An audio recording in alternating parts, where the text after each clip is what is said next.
Assalamualaikum warahmatullahi wabarakatuh, sahabat. Kita dengarkan bayan suruh Indonesia kita, Ustaz Cece Firdaus. Semoga Allah Subhanahu wa taala selalu menjaga beliau dan Allah Subhanahu wa taala berikan keberkahan kepada beliau. A'udzubillahi minasyaitonir rajim. Ya ayyuhan nasu budu rabbakumul ladzi khalaqakum wal ladzina min qablikum la'allakum tattaqun. Shadaqallahul azim. Para bapak, saudara-saudara, hadirin kaum muslimin yang mulia. Di dalam tubuh kita manusia ini ada 3 rongga. Dalam tubuh kita ini manusia ada 3 rongga. Yang pertama rongga perut, yang kedua rongga kepala, dan yang ketiga adalah rongga dada.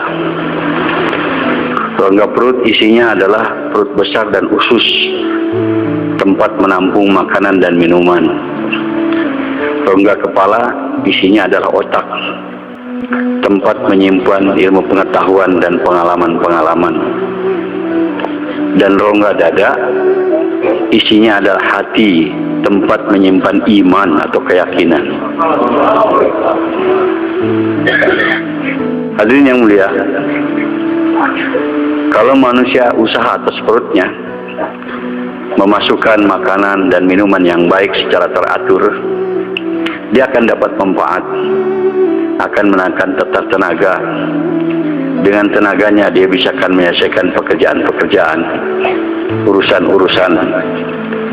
Bahkan banyak manusia mencari nafkah dengan kekuatan jasadnya, yaitu para pekerja keras, orang tukang kuli pinggul,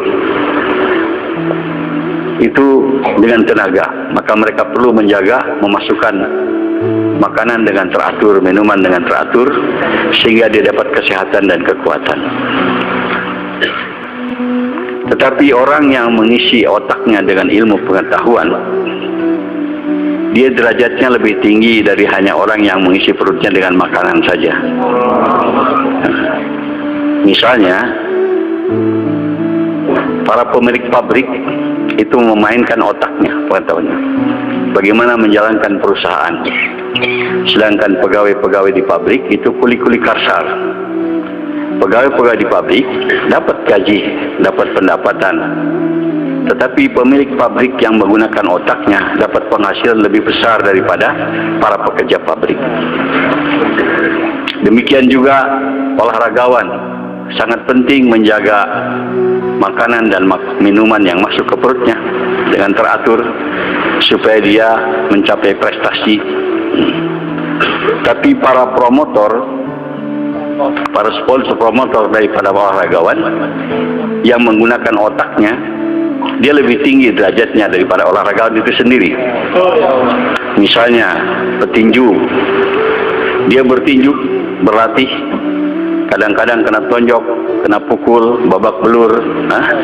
Kalau dia bertanding, dia menang jadi juara, dapat uang. Tetapi promotornya yang mengatur pertandingan, yang menjual tiket, dia tidak pernah berlatih, tidak pernah kena tonjok, tidak pernah babak belur, tapi dapat uang lebih banyak daripada petinju itu sendiri. Tapi hadirin, yang paling tinggi dalam tubuh manusia ini bukan perut, bukan otak, tetapi adalah hati. Hati ini tempat menyimpan iman. Para nabi dan para rasul seluruhnya diutus oleh Allah untuk berusaha atas hati manusia, yaitu bagaimana memiliki keyakinan yang benar, iman yang benar. Kalau orang hanya berjuang atas otaknya saja, mengisi otaknya dengan pengetahuan dan pengalaman-pengalaman, tetap rendah dan akan tertipu, karena otak tidak mengetahui kebenaran. Dia hanya nampak yang zahir-zahir saja. Sedangkan yang hak itu adalah yang batin, yang tidak bisa dicerna oleh otak, yang hanya bisa diterima oleh hati. Itulah iman. Untuk mengetahui adanya Allah, kemahakuasaan Allah, adanya kehidupan akhirat yang abadi, berpengaruhnya amal kepada manusia, itu hanya diterima oleh hati, tidak bisa diterima oleh otak. perkara kebesaran Allah, perkara kehidupan akhirat, perkara yang gaib-gaib ini otak tidak bisa mencerna. Tetapi ini dapat dicerna kebenaran yang hak itu dengan hati. Allah Subhanahu wa taala mengirim 124.000 nabi dan rasul, usaha atas manusia, yaitu bukan usaha atas perut, bukan usaha atas otak, tapi usaha atas hati manusia. Partikel bagian yang paling penting dalam tubuh manusia adalah hati. Hadirin, jadi perkara iman, perkara yang gaib ini tidak bisa dicerna oleh otak. Misalnya Allah itu tidak berawal, tidak berakhir, otak tidak bisa terima. Macam mana itu? Hah? Tidak di atas, tidak di bawah, tidak menyerupai sesuatu. Susah dipikirkan dengan otak. Tetapi itu bisa diterima oleh hati. Salah satu contoh, sewaktu Rasulullah SAW Mi'raj, naik ke langit ke Sidratul Muntaha bersama Jibril alaihissalam, dalam tempo 1 malam berjalan dari Masjidil Haram ke Masjidil Aqsa, naik ke langit yang 7, bahkan ke Sidratul Muntaha, balik dalam 1 malam. Ada seorang Yahudi, dia susah memikirkan dengan otaknya macam mana mungkin perjalanan, belum waktu itu belum ada pesawat terbang, belum ada roket, belum ada jet, itu pun tidak bisa ditempuh dengan jet roket ke langit ke-7, pulang dalam 1 malam. Tetapi untuk dibantah tidak bisa, sebab bukti-bukti menyatakan. Sampai ditanyakan berapa tiang ada di Masjidil Aqsa, Rasulullah SAW jawab, dan betul. Jadi si Yahudi ini, bagaimana mungkin orang berjalan dari Masjidil Haram ke Masjidil Aqsa saja nggak mungkin selesai dalam 1 malam. Waktu ditempuh dalam berbulan-bulan, apalagi naik ke langit. Nah, jadi otaknya tidak bisa terima, tapi tidak bisa dibantah. Nah, ini Yahudi bukan tinggal di Mekah, mungkin ditinggal di Palestina. Nah, mendengar kabar Isra Mi'raj Rasulullah SAW, otaknya tidak bisa terima, tapi tidak bisa dibantah. Bukti-bukti menyatakan demikian. Maka satu hari katanya, dia motong ayam satu pagi dan diserahkan kepada istrinya. Kata si Yahudi, tolong masakan ayam ini, saya akan pergi mandi. Habis pulang mandi nanti aku akan sarapan pagi dengan ayam tadi. Dia pergi mandi, katanya mandinya ke sungai. Nah, waktu dia mandi di sungai, dia menyelam ke dalam air, tahu-tahu ada suara, boom, begitu. Waktu dia keluar dari air itu, dia berubah jadi perempuan. Laki-laki yang tidak ada berubah jadi perempuan. Dan pakaian yang dia tadi taruh di situ tidak ada. Jadi dia kebingungan, perempuan dalam air tidak berpakaian, bagaimana mau naik ke atas? Tahu-tahu ada laki-laki lewat, melemparkan kain untuknya. Dipakai kain itu dan dia keluar dari air, bicara-bicara dengan lelaki tadi, katanya terjadi pernikahan, dikawini terus oleh lelaki tadi, berumah tangga sampai punya anak 3. Satu hari setelah punya anak 3, dia mandi di sungai yang sama. Waktu menyelam terdengar suara lagi. Waktu keluar dari air dia berubah jadi laki-laki lagi. Pakaian yang dulu dia ada, maka dia pakai pakaian laki-lakinya. Dia pun karena laki-laki dia pulang ke rumahnya, rumah yang dulu. Waktu sampai di rumahnya, istrinya mengatakan, cepat betul mandinya katanya. Ayam belum matang sudah pulang. Padahal dia rumah tangga punya anak 3. Nah, ini waktu kekuasaan Allah. Allah tuh tidak bisa dibatasi oleh waktu, tapi otak kita tuh dibatasi dengan waktu. Allah Maha Kuasa. Waktu jadi sebentar, jadi lama, itu urusan Allah. Bagi Allah mudah saja, ya? Tidak ada masalah. Nah, perkara-perkara yang semacam ini hanya diterima oleh hati dengan keimanan, kekuasaan Allah, kebesaran Allah, keagungan Allah, itu hanya bisa diterima dengan hati. Hadirin yang mulia, ilmu pengetahuan yang didambakan oleh orang-orang sekarang yang pada umumnya datang dari negeri barat, daripada orang kafir, itu sebenarnya hanya berkisar kepada benda-benda nyata yang nampak. Tapi ilmu pengetahuan itu tidak mengetahui perkara yang gaib. Benda-benda yang nyata. Mereka tahu batu-batuan, mereka tahu jenis tanah, mereka tahu jenis air, mereka tahu apa itu udara, sampai kepada partikel kecil, atom. Tapi itu masih nyata, tidak abstrak. Tapi perkara-perkara gaib, adanya Allah, kemahakuasaan Allah, itu tidak bisa dicerna dengan otak, dengan ilmu pengetahuan dari barat. Pengetahuan dari barat tidak pernah membahas perkara itu. Mereka bodoh dalam perkara gaib, tidak tahu. Dan kalau kita hanya meyakini yang gaib-gaib ini, kita akan yang mengetahui yang jahir-jahir, itu akan menjadi jahil, menjadi bodoh. Misalnya pengetahuan manusia dengan pengalamannya, api itu bisa membakar. Padahal kalau secara iman, bohong. Api tidak bisa membakar. Yang bisa membakar adalah Allah Subhanahu wa Ta'ala. Dengan pengetahuan manusia, obat itu bisa menyembuhkan penyakit. Padahal secara hakikat, bohong. Obat itu tidak bisa menyembuhkan penyakit. Yang bisa menyembuhkan penyakit adalah Allah Subhanahu wa Ta'ala. Ilmu pengetahuan mengajarkan proses terjadinya turunnya hujan. Air laut kena panas matahari, menguap ke udara.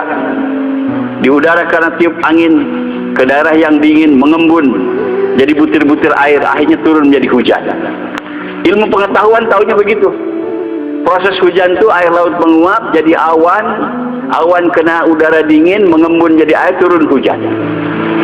Tahunya begitu prosesnya. Padahal yang sebetulnya hujan itu diturunkan oleh Allah Subhanahu wa Ta'ala. Mereka tidak tahu di mana kekuasaan Allah yang menurunkan hujan itu. Tahunya proses saja begitu. Padahal proses itu satu tipuan. Satu tipuan. Allah tuh kalau mau membentuk sesuatu, menciptakan sesuatu, bisa melalui proses dan bisa juga tanpa proses. Ija aradallahu syai'an ayyakula lahu kun fayakun.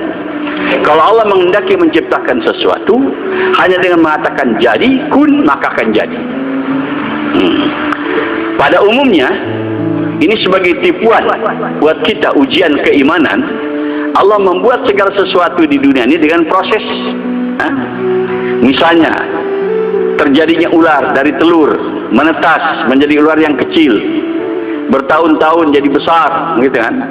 Ada tulangnya, ada dagingnya. Itu proses yang umum. Itu namanya sunnatullah. Tetapi Allah dengan kuasanya, dengan kudratnya, dengan kudratullah bisa merubah tongkat Nabi Musa menjadi ular serta-merta. Tongkat itu mungkin dari bambu atau mungkin dari kayu yang partikelnya lain, benda mati. Tapi setelah diciptakan oleh Allah jadi ular serta-merta, tidak melalui telur lagi, tidak melalui proses membesar lagi, langsung besar. Dan ada tulangnya, ada dagingnya, lengkap sebagai ular yang sempurna. Itu namanya kudratullah. Kudratullah.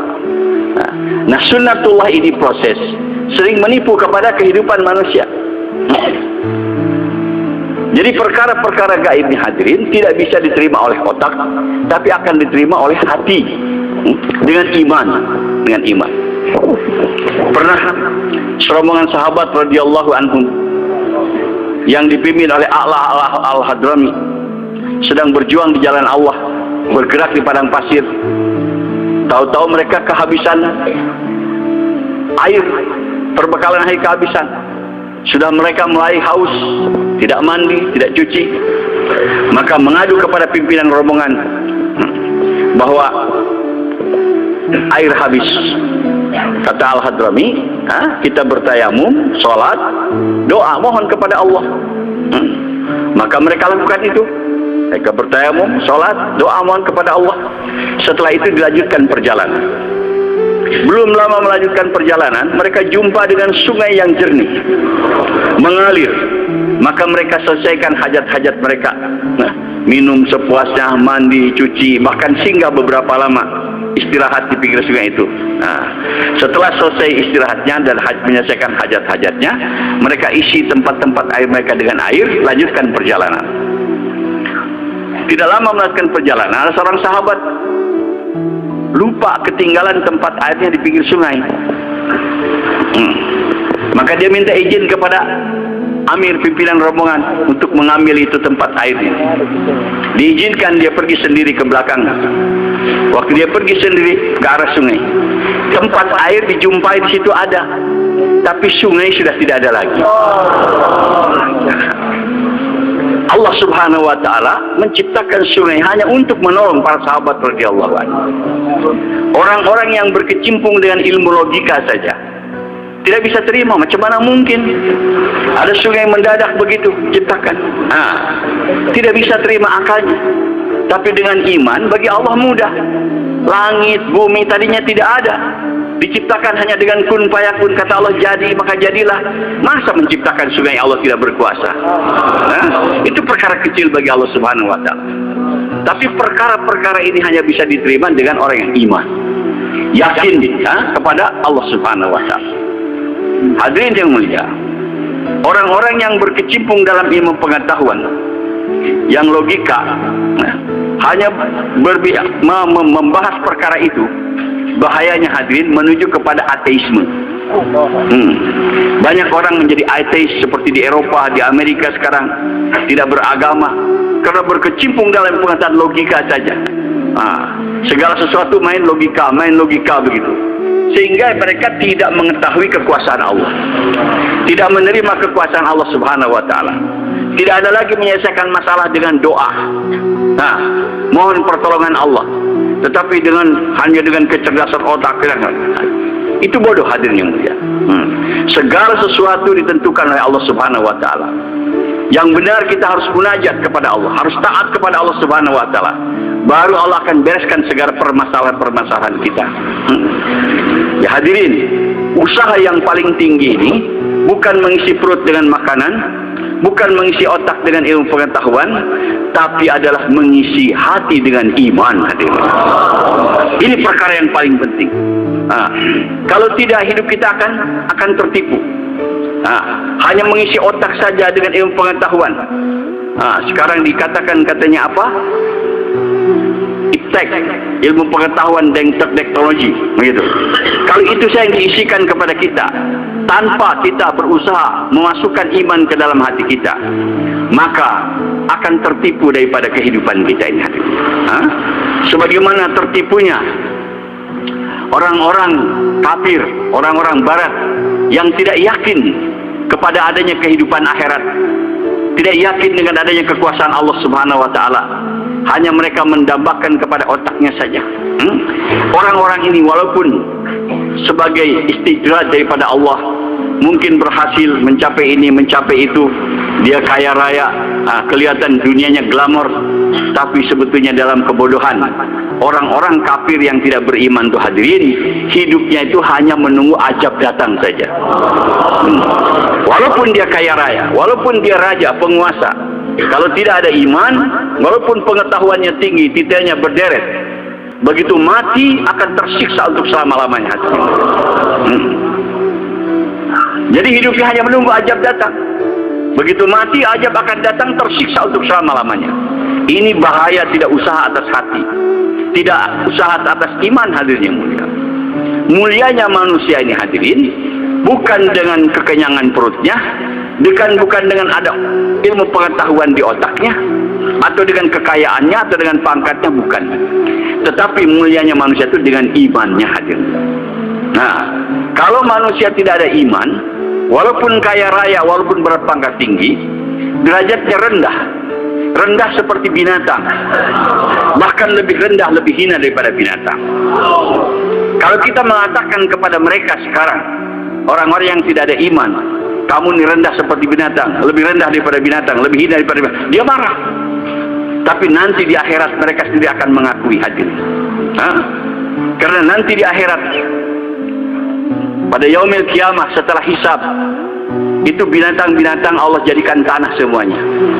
Anjing, kerbau, sapi setelah hisab dijadikan tanah.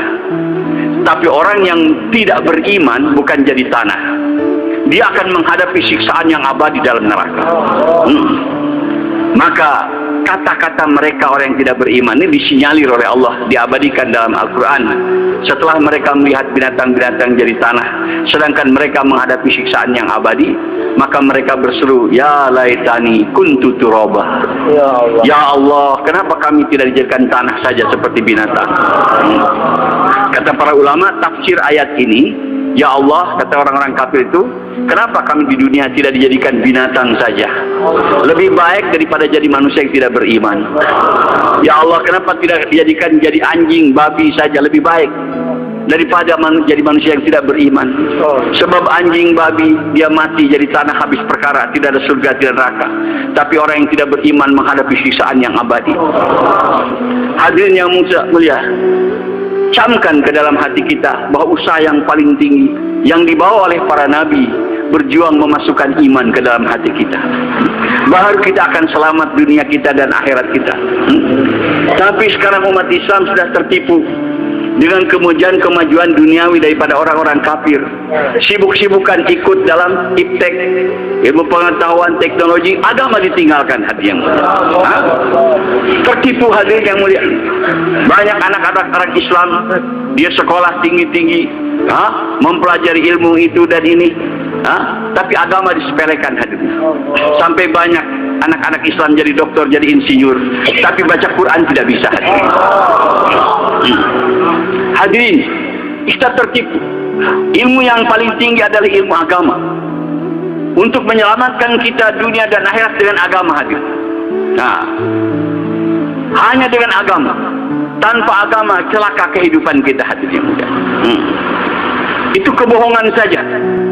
Kemajuan-kemajuan yang ada di barat, di negeri Amerika, Eropa, Australia, Cina, Jepang, kemajuan keduniaan, tapi hatinya kosong daripada kebahagiaan hadirin. Ahli jiwa mereka sendiri mengakui kehidupan di sana itu tidak ada kebahagiaan. Memang glamor, ada harta, rumah bagus, mewah mobilnya, tetapi jiwanya kosong. Tidak ada kesejahteraan, tidak ada ketentraman. Karena Allah Subhanahu wa taala hanya meletakkan ketentraman manusia dalam agama. Allah berfirman dalam Al-Quran, ala bizikrillah tatmainul qulub. Sesungguhnya dengan zikir kepada Allah itu menenangkan jiwa. Zikir di sini kata para ulama bukan hanya kita mengucapkan la ilaha illallah, tapi taat kepada Allah Subhanahu wa taala. Sesungguhnya dengan taat kepada Allah, yaitu mengamalkan agama, maka jiwa akan tenang. Jiwa kita bukan tenang dengan banyak uang, dengan tinggi pangkat, dengan banyak harta, dengan rumah bagus, tidak. Tetapi dengan agama. Apabila kita taat kepada Allah, baru jiwa kita ini akan tentram hadirin. Kehidupan yang baik pun akan datang kepada manusia dengan agama.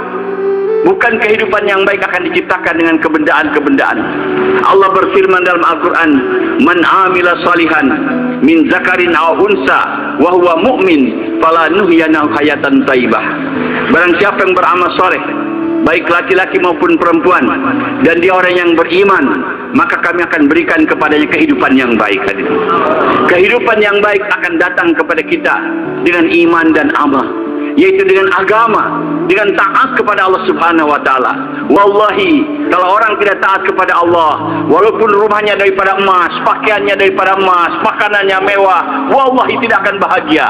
Apalagi akhiratnya hadirin. Dunianya tidak akan bahagia. Tidak pernah ada manusia di dunia bahagia tanpa agama hadirin ya. Orang yang tanpa agama hanya kelihatan seperti bahagia, tapi kehidupannya dipenuhi dengan berbagai macam masalah, dengan kekhawatiran dan ketakutan. Kehidupan yang menakutkan hadirnya mulia. Allah Subhanahu wa taala para nabi usaha atas agama, usaha atas hak, mengetahui kebenaran, sehingga kita tidak bodoh. Orang yang tidak mempelajari perkara yang gaib, tertipu. Dia bekerja di kantor atau dagang di toko, disangkanya dengan dagang, dengan kerja itu, di situ mereka dapat rezeki datang. Padahal yang sebetulnya secara hak, rezeki daripada Allah Subhanahu wa taala. Bukan dari kantor kita tempat bekerja, bukan dari tempat kita kedai berdagang, bukan sawah ladang tempat kita bertani. Itu tipuan. Yang sebetulnya adalah rezeki daripada Allah Subhanahu wa taala. Dan kita harus melihat dengan kenyataan Bukan dengan banyak bekerja rezekinya banyak. Tidak, ada orang kerja keras mati-matian tapi susah rezekinya hadirin. Ada orang malas-malasan tapi kerja rezekinya dapat banyak. Kita lihat kenyataan. Ada orang rajin tapi miskin saja. Ada anak pemalas, nggak mau kerja, nggak mau dagang, tapi bapaknya kaya, ibunya kaya. Begitu ibu bapaknya mati, dia dapat warisan, jadi kaya hadirin yang mulia. Nah, bukan dari kecerdasan otaknya. Nah, kadang-kadang ada orang tidak sekolah, buta huruf, tapi dia bisa punya perusahaan yang kerja di bawahnya sarjana-sarjana. Ya, bisa terjadi hadirin yang mulia. Dan lihat, seorang bayi baru lahir, belum sekolah, belum tahu bagaimana cari rezeki. Tetapi Allah sudah berikan rezeki. Tadinya sebelum lahir, itu air susu pada ibunya tidak ada. Tapi setelah lahir bayi, Allah datangkan itu air susu pada ibunya. Yang mendatangkan air susu pada ibu untuk bayi itu bukan ibunya, bukan bapaknya. Sebelum lahir tidak ada. Setelah lahir Allah adakan. Dan aneh, kalau itu susu ibu dibedah hadirin, nggak ada itu air susu hadirin. Yang keluar akan darah saja. Siapa yang merubah di darah menjadi susu hadirin? Allah Subhanahu Wa Taala. Perkara yang hak ini hanya dengan iman bisa didapat. Hati akan bisa menerima perkara-perkara ini. Kalau kita hanya menuntut ilmu pengetahuan zahir saja, kehidupan kita akan tertipu. Sehingga orang akan takut dengan makhluk. Takut dengan api, takut dengan pisau, takut dengan pedang, takut dengan peluru. Padahal itu makhluk. Yang harus kita takuti seperti Allah Subhanahu Wa Taala. Itu asbab saja. Manusia bisa terpotong dengan pisau, bisa terpenggal dengan pedang, bisa mati kena peluru. Asbab saja. Yang seperti yang hak mematikan adalah Allah Subhanahu. Yuhyi wa yumit. Dialah yang menghidupkan dan dia yang mematikan. Bukan peluru, bukan pedang, bukan api, bukan Allah Subhanahu Wa Taala. Itulah makna la ilaha illallah. Di antara maksud la ilaha illallah adalah hadirin, bohongkan yang zahir, benarkan yang gaib. Yang zahir-zahir ini bohongkan. Api bisa membakar, bohong. Yang bisa membakar adalah Allah. Obat bisa menyembuhkan, bohong. Yang bisa menyembuhkan adalah Allah. Uang bisa menyenangkan, bohong. Yang bisa menyenangkan adalah Allah Subhanahu Wa Taala. Tapi karena kita tidak menuntut ilmu keimanan, kita yakin dengan benda-benda. Sebagaimana manusia banyak sekarang yakin dengan uang. Karena kenyataan ini ujian daripada Allah. Kita dengan uang dari kecil, apabila kita memiliki uang bisa beli ini, beli itu, apa yang kehendak kita begitu. Sehingga orang sekarang semangat untuk mencari uang, siang dan malam siap untuk mendapatkan uang, dan seolah-olah mereka berkeyakinan segala-galanya dengan uang perkara beres. Padahal hadirin kalau dikaji banyak masalah yang tidak dapat diselesaikan dengan uang hadirnya. Banyak. Ada seorang kaya, dia menulis. Ini orang bukan orang Islam, orang kafir. Tapi dari pengalaman dia pikir tadinya lagi miskin, tidak punya uang. Dia mungkin saya kalau jadi kaya masalah beres semuanya. Jadi dia kerja keras sampai dia dapat kaya banyak uang. Tapi ternyata setelah banyak uang, banyak masalah tidak dapat diselesaikan dengan uang. Akhirnya dia menulis. Apa katanya? Apa yang dapat dibeli dengan uang? Dia bilang tempat tidur bisa dibeli dengan uang, tapi tidur gak bisa. Kalau tidur bisa dibeli dengan uang, orang kaya bisa tidur semua. Di dunia ini banyak orang kaya gak bisa tidur hadirin. Uang itu hanya mampu beli tempat tidur, beli kasur, sewa kamar hotel, bisa dengan uang. Gak ada toko yang jualan tidur hadirin yang mulia.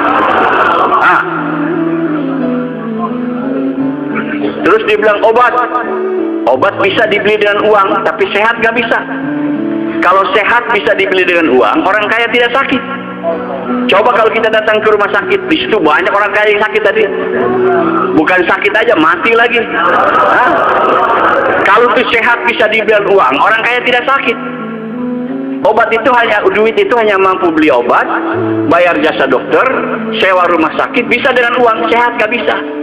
Di mana kita mau beli sehat? Nggak ada hadir. Siapa yang beri sehat kepada kita? Allah Subhanahu Wa Taala. Terus dia beli makanan. Makanan bisa dibeli dengan uang, tapi nikmat makan nggak bisa. Di Jakarta banyak orang kaya ingin nikmat makan restoran sini, nggak nikmat hadirin. Nah, tapi ada di kampung petani di pematang sawah, makan sederhana dengan sambal ikan asin saja, nikmat luar biasa. Nah, jadi itu uang itu hanya bisa beli makanan, tapi tidak bisa membeli nikmat makan hadirin. Nikmat makan dari siapa? Allah Subhanahu wa Ta'ala. Nah, terus dia menulis lagi, dia bilang, haus batathum, rumah bisa dibeli dengan uang, tapi suasana rumah yang harmonis, yang menyenangkan tidak bisa. Banyak orang yang rumahnya MM-an tapi broken home. Setiap masuk rumah susah. Melihat isinya susah, melihat anaknya menyusahkan, menjengkelkan dia. Jadi uang itu hanya mampu membeli rumah dengan harga mahal, tetapi membuat suasana rumah yang harmonis tidak bisa hadirnya. Yang bisa membuat rumah tangga senang, harmonis adalah Allah Subhanahu wa Ta'ala. Banyak keterbatasan daripada uang. Kita jangan yakin dengan uang, dengan benda-benda. Yakin dengan Allah Subhanahu wa Ta'ala. Dan Allah berjanji akan memberikan kehidupan yang baik kepada kita ini dengan taat kepadanya hadirin. Dengan agama. Hadirin yang mulia, manusia sekarang mengalami kesusahan. Bukan masalah kurang uang, bukan masalah kurang harta. Masalahnya adalah tidak taat kepada Allah Subhanahu wa Ta'ala. Kalau kita taat kepada Allah siapa saja, pasti Allah akan senangkan. Kita kaya taat kepada Allah, Allah akan senangkan. Kita miskin taat kepada Allah, Allah akan senangkan juga. Nah, orang sekarang sangka menyangka. Kata orang kampung, katanya enak betul tinggal di kota. Segala macam ada. Mau apa saja, malam hari pun ada. Kalau di kampung susah. Mau makan daging ayam aja harus potong dulu. Makan daging harus potong kambing. Harus potong kerbau. Kalau di kota kapan saja ada. Nah, tapi kata orang kota enak betul, orang kampung katanya tidak begitu masalah. Tidak pusing hidupnya. Jadi saling sangka menyangka. Pedagang mengatakan enak jadi pegawai, sudah tetap rezekinya. Tiap bulan dia terima. Kata pegawai enak jadi pedagang. Rezekinya tidak dibatasi. Kadang-kadang dapat gede begitu. Nah, yang sebetulnya ini hadirin anggapan-anggapan ini salah. Yang enak itu bukan tinggal di kota, bukan tinggal di kampung, bukan jadi pedagang, jadi pegawai, tetapi jadi orang yang taat kepada Allah. Kalau kita taat kepada Allah, tinggal di kota disenangkan, tinggal di kampung pun disenangkan juga. Kalau kita taat kepada Allah, jadi pedagang disenangkan, jadi petani pun disenangkan juga. Kalau orang taat kepada Allah, jadi apa saja kebahagiaan Allah akan datangkan kepada kita. Hadir ini yang tidak bisa dipaham oleh kita. Disangkanya kesenangan itu monopoli orang-orang kaya saja. Tidak. Sehingga orang miskin ingin jadi senang, berusaha untuk jadi kaya. Jangan. Soal kaya miskin sudah ditentukan oleh Allah. Rezeki kita jauh sebelum lahir sudah ada ketentuannya. Sudah ada takdirnya. Kita tidak bisa melawan takdir Allah Subhanahu wa Ta'ala. Jangan kita berjuang kalau kita miskin bahagia untuk jadi kaya. Tidak. Nggak apa-apa tetap miskin, tapi taat kepada Allah. Pasti Allah akan bahagiakan hatinya. Rasul SAW orang yang miskin, tetapi beliau orang yang paling bahagia. Kenapa? Karena taat kepada Allah Subhanahu wa Ta'ala. Banyak para anbiya, mereka golongan orang masakin, tapi Allah muliakan, Allah bahagiakan karena taat kepada Allah Subhanahu wa Ta'ala. Jadi yakinkan betul hadirnya mulia bahwa yang akan membahagiakan kita ini adalah Allah. Asbabnya adalah kita taat kepadanya, itu mengamalkan agama Allah Subhanahu wa Ta'ala. Dan ini hanya bisa diterima dengan iman hadirin. Asas agama adalah iman, yakin kepada Allah. Bahwa yang bisa mengkayakan kita, memiskinkan adalah Allah. Yang bisa menyenangkan, menyusahkan kita adalah Allah. Yang bisa menjadikan kita mulia dan hina adalah Allah. Yang bisa memberikan kita ketentraman dan kekhawatiran adalah Allah Subhanahu wa Ta'ala. Maka dengan jalan tawajuh kepada Allah, taat kepada Allah Subhanahu wa Ta'ala, baru Allah Subhanahu wa Ta'ala akan bahagiakan kita hadirin. Hadirin yang mulia, inilah perjuangan yang benar. Perjuangan bagaimana mendatangkan iman ke dalam hati kita. Ini perjuangan awal. Rasulullah sallallahu alaihi wasallam kurang lebih 13 tahun hadirin. Di Mekah berusaha memasukkan iman ke dalam hati-hati para sahabat radhiyallahu anhum supaya yakinnya benar. Hari ini hadirin yakin kita salah. Yakinnya dengan harta, dengan kekayaan, dengan pangkat. Sehingga mereka mengejar-ngejar ke sana. Kalau untuk dapat uang, jam berapapun siap hadirnya mulia. Di Jakarta banyak pabrik buka 24 jam. ada aprusan kerjanya. Yang aprusan malam tuh, yang kerja malam jam 2, jam 3, dia bangun hadirin. Hilang ngantuknya karena yakin untuk dapat uang hadirin. Tapi untuk jalankan agama, suruh tahajud ada yang mulia, malas, dia tidak mau. Sebab tidak yakin. Tidak yakin bahwa dalam tahajud ada kejayaan, dalam sholat itu ada kejayaan. Yakinnya seolah-olah kejayaan itu dalam uang. Muazzin selalu memanggil, hayya 'alas shalah, hayya 'alal falah. Mari sholat, mari menuju kepada kejayaan, kepada kesuksesan.